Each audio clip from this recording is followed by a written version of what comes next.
गंगा जन्म की कथा एक। ऋषि विश्वामित्र ने इस प्रकार कथा सुनाना आरंभ किया।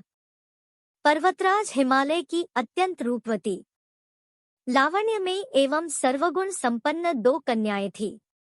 सुमेरु पर्वत की पुत्री मैना इन कन्याओं की माता थी। हिमालय की बड़ी पुत्री का नाम गंगा तथा छोटी पुत्री का नाम उमा था। गंगा अत्यंत प्रभावशाली और असाधारण दैवी गुणों से संपन्न थी।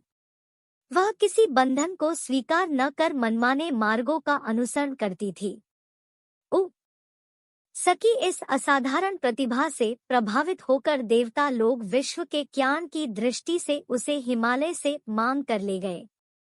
पर्वतराज की दूसरी कन्या उमा बड़ी तपस्विनी थी। उसने कठोर एवं असाधारण तपस्या करके महादेव जी को वर के रूप में प्राप्त किया। विश्वामित्र के इतना कहने पर राम ने कहा, गे भगवन, जब गंगा को देवता लोग सुरलोक ले गए तो वह पृथ्वी पर कैसे अवतरित हुई और गंगा को त्रिपतगा क्यों कहते हैं? इस पर ऋषि विश्वामित्र ने बताया, महादेव जी का विवाह तो उमा के साथ हो गया था, किंतु 100 वर्ष तक भी उनके किसी संतान की उत्पत्ति नहीं हुई। एक बार महादेव जी के मन में संतान उत्पन्न करने का विचार आया। जब उनके इस विचार की सूचना ब्रह्मा जी सहित देवताओं को मिली तो वे विचार करने लगे कि शिव जी के संतान के तेज को कौन संभाल सके। उन्होंने अपनी इस शंका को शिव जी के सम्मुख प्रस्तुत किया। उनके कहने पर अग्नि ने यह भार ग्रहण किया और परिणाम स्वरूप अग्नि के समान महान तेजस्वी स्वामी कार्तिकेय का जन्म हुआ। देवताओं के इस षड्यंत्र से उमा के संतान होने में बाधा पड़ी तो उन्होंने क्रुद्ध होकर देवताओं को शाप दे दिया कि भविष्य में वे कभी पिता नहीं बन सकेंगे। इस बीच सुरलोक में विचरण करती हुई गंगा से उमा की भेंट हुई। गंगा ने उमा से कहा कि मुझे सुरलोक में विचरण करत हुए बहुत दिन हो गए हैं। मेरी इच्छा है कि मैं अपनी मातृभूमि पृथ्वी पर विचरण करूं। उमा ने गंगा आश्वासन दिया कि वे इसके लिए कोई प्रबंध करने का प्रयत्न कर एंगी। दे वत्स राम, तुम्हारी ही अयोध्यापुरी में सगर नाम के एक राजा थे। उनके कोई पुत्र नहीं था। सगर की पटरानी केशिनी विदर्भ प्रांत के राजा की पुत्री थी। केशिनी सुंदर, धर्मात्मा और सत्यप्रायण थी। सगर की दूसरी रानी का नाम सुमति थी, जो राजा अरिष्टनेमि की कन्या थी। दोनों रानियों को लेकर महाराज सगर हिमालय के भृगुप्रस्रवण नामक प्रांत में जाकर पुत्र प्राप्ति के लिए तपस्या करने लगे। उनकी तपस्या से प्रसन्न होकर महर्षि भृगु ने उन्हें वर दिया कि तुम्हें बहुत से पुत्रों की प्राप्ति होगी। दोनों रानियों में से एक का केवल एक ही पुत्र होगा जो कि वंश को बढ़ाएगा और दूसरी के 60,000 पुत्र होंगे। कौन सी रानी कितने पुत्र चाहती है, इसका निर्णय वे स्वयं आपस में मिलकर कर लें। केशिनी ने वंश को बढ़ाने वाले एक पुत्र की कामना की और गरुड़ की बहन सुमति ने 60,000 बलवान पुत्रों की। उचित समय पर रानी केशिनी ने असमंजस नामक पुत्र को जन्म दिया। रानी सुमति के गर्भ से एक तूंबा निकल जिसे फोड़ने पर छोटे छोटे 60,000 पुत्र निकले।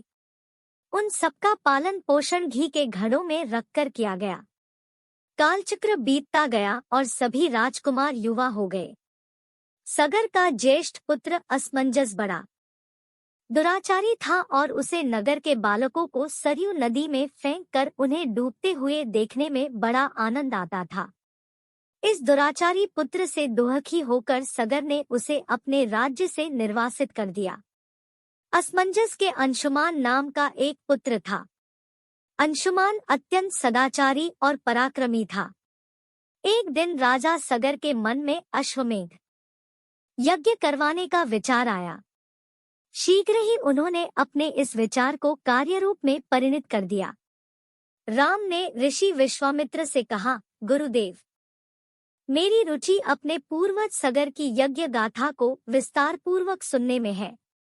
आता कृपा करके इस वृतांत को पूरा सुनाइए। राम के इस तरह कहने पर ऋषि विश्वामित्र प्रसन्न होकर कहने लगे, राजा सगर ने हिमालय एवं विंध्याचल के बीच की हरी भरी भूमि पर एक विशाल यज्ञ मंडप का निर्माण करवाया।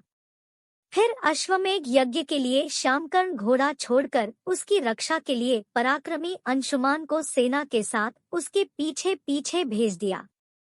यज्ञ की संभावित सफलता के परिणाम की आशंका से भयभीत होकर इंद्र ने एक राक्षस का रूप धारण करके उस घोड़े को चुरा लिया। घोड़े की चोरी की सूचना पाकर सगर ने अपने 60,000 पुत्रों को आदेश दिया कि घोड़ा चुराने वाले को पकड़कर या मारकर घोड़ा वापस लाओ। पूरी पृथ्वी में खोजने पर भी जब घोड़ा नहीं मिला तो इस आशंका से कि किसी ने घोड़े को तहखाने में न छुपा रखा हो, सगर के पुत्रों ने संपूर्ण पृथ्वी को खोदना आरंभ कर दिया। उनके इस कार्य से असंख्य भूमितल निवासी प्राणी मारे गए। खोदते खोदते वे पाताल तक जा पहुंचे। उनके इस नृशंस कृत्य की देवताओं ने ब्रह्मा जी से शिकायत की तो ब्रह्मा जी ने कहा कि ये राजकुमार क्रोध एवं मद में अंधे होकर ऐसा कर रहे हैं। पृथ्वी की रक्षा कर दायित्व कपिल पर है, इसलिए वे इस विषय में कुछ न कुछ अवश्य करेंगे। पूरी पृथ्वी को खोदने के बाद भी जब घोड़ा और उसको चुराने वाला चोर नहीं मिला तो निराश होकर राजकुमारों ने इसकी सूचना अपने पिता को दी। रुष्ट होकर सगर ने आदेश दिया कि घोड़े को पाताल में जाकर ढूंढो। पाताल में घोड़े का खोजते खोजते वे सनातन वसुदेव कपिल के आश्रम में पहुंच गए। उन्होंने देखा कपिलदेव आंखें बंद किए बैठे हैं और उन्हीं के पास यज्ञ का वह घोड़ा बंधा हुआ है। उन्होंने कपिल मुनि को घोड़े का चोर समझकर उनके लिए अनेक दुर्वचन कहे और उन्हें मारने के लिए दौड़े। सगर के इन कुकृत्यों से कपिल मुनि की आधी भंग हो गई। उन्होंने क्रुद्ध होकर सगर के उन सब पुत्रों को भस्म कर दिया। आगे देखने या सुनने के लिए फॉलो एंड सब्सक्राइब करें।